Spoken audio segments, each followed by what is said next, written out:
Hawu yini shembe ubani nje? Hawu, ululu ubuyile. Ya mkhanazi. Kunjani? Hawu, mahlala khona futhi akazi wena. Mahlala khona? Hawu, sesiphila nawe, ufana nothi ungasekhaya. Uvukaphi? Hawu, uvuka khona lapho uthi ngathi. Emashasheni? Emashasheni, ngithake ngekuvuke phansi kweyitulo nami ngibona ukuthi ngenza njani.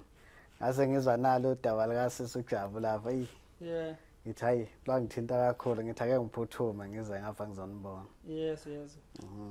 Ukupho futhi usisi uJabu ufisa ukusho kuyena? Cha nje engingakusho kuwe sisi Jabu impilo iyaqhubeka noma ngabe izimo zinjani.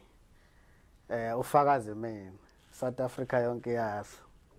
Ade ngakutshela yona nje ukuthi kumele wena ngaphakathi enhlizweni yakho uyitshele wena ukuthi into idingayo ihappiness ngakuwena.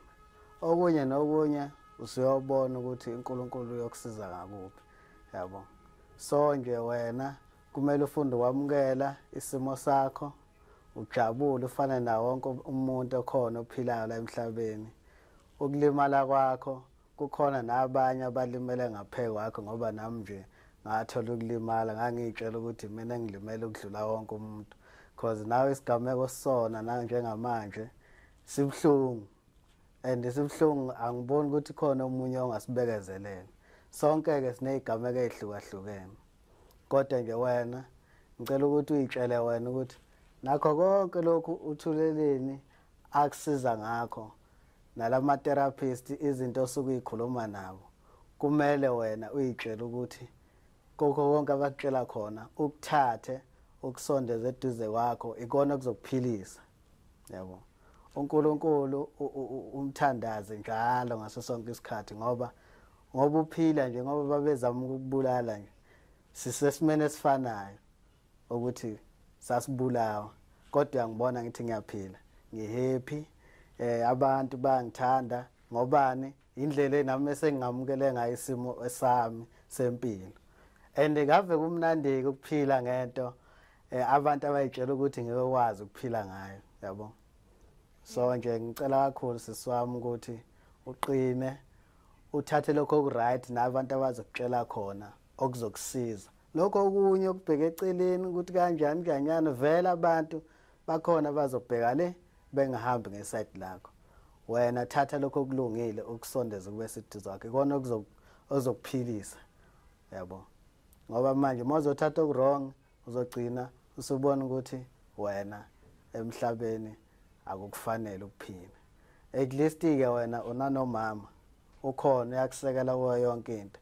Ave kumnandi ukuphila umama ekhona emhlabeni.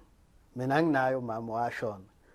So angazi ukuthi ifeeling ngamzali ukuthi injani kodwa as much as ubabe khona kodwa umama ngiyamdinga.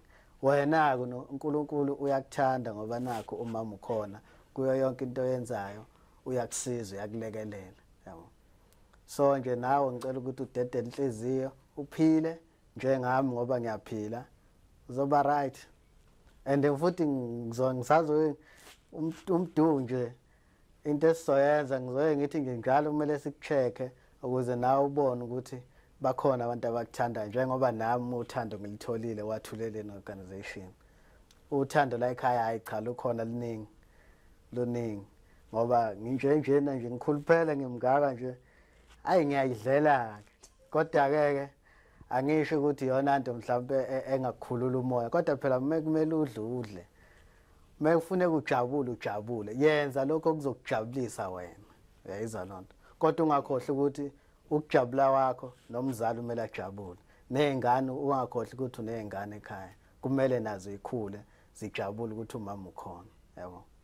Ngicela nje ukuthi uqine idolo sisami konke kuzolunga. uNkulunkulu unathi. Ngiyabonga kakhulu. Sesiwami. Yeah. Nali celebrate likhuluma nawe lo. Yebo ngiyabonga kakhulu ngokuthandeni ngiphe lona nangesupport enginginike yona. Kunzima ade ngibhekene nawo. Yebo sasa. Yeah. Mawathi.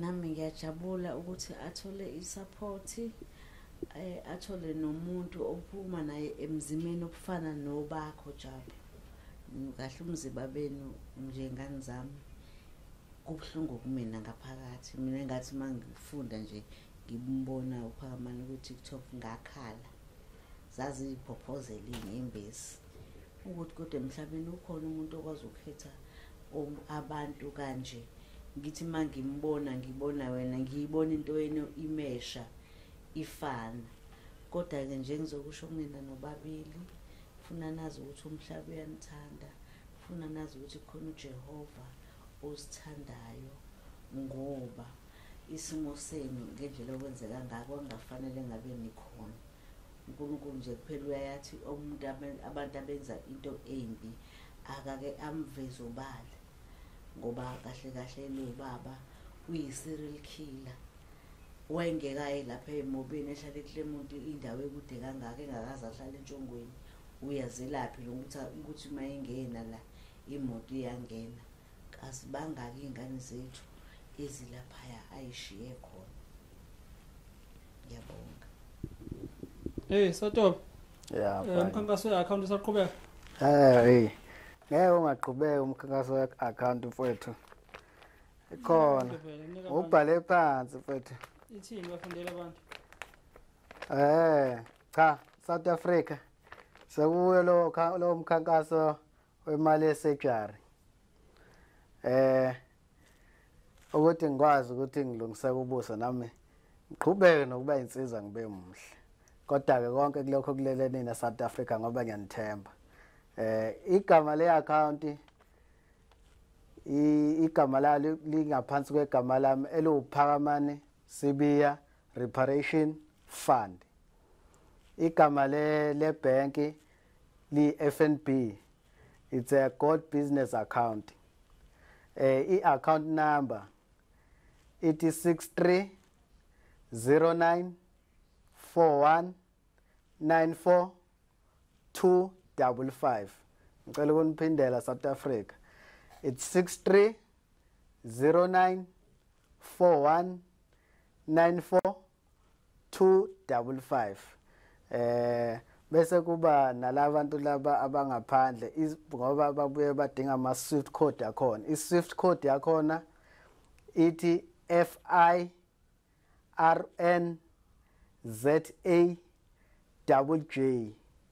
it's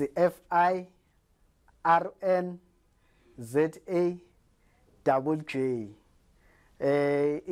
i-contact number engakwazi ukuconfirma kahle yonke into ningakwazi ukuthinta kule number ethi 067 789 3082 ngibonga kakhulu bafethu ngiyacela bafethu ukuthi lokho okuncane ongakufaka 10 rand 20 rand 50 rand 100 200 umuntu ngakho ngangamandla akhe kungayenza omkhulu umehluko kumina ngajabulela kakhulu ukuthi ngize ngikwazi ukuqhubeka nami ngenze surgery ngibonga kakhulu bafethu manje shona lapha sisuka la nje cha phela lokho akubuzwa hayi cha akubuzwa ukuthi nje ushona lapha mangabuzwa zodla inhloko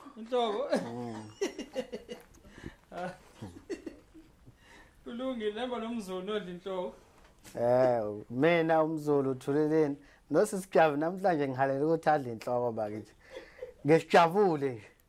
ngesijabule bafowethu ngifuna isimali nakho bese ngikhuluma ngenyama nangu zakwethu yasimali hayi sisijabule ukhululeke nje iSouth Africa izokujabulela nayo uphile nje sibe namandla sidle kumele kudliwe ukuze uzokwazi ukuphila mina umama wangishaya bafowethu ningaze nithi esaphila esadla nhlamvana emhlabeni nami ngisakhula ngimvakashelile la ehlala khona ngoba ungibona ngingayiqhenyi nje ngokudla bafethu mama wangishaya kakhulu ebuye emsebenzini ngihleze endlini ngabuya ngithi ngimtshela ukuthi ngilambile angibulalanga ngenduku kanje engishayela ukuthi ngizomtshela ukuthi ulambile ehambe waye emsebenzini wavula ifridge wathi ayikho into engekho la ubungadli ngani noma ungadla yonke into esefridgini okwakho ngabona lapho ukuthi ukudla kubalekile ningaze nithi mhlambe khona inkinga ekhona ukudla kubalekile kuyaphilisa nasesibhedlela babe ngifuqa ngenkani ngingadleki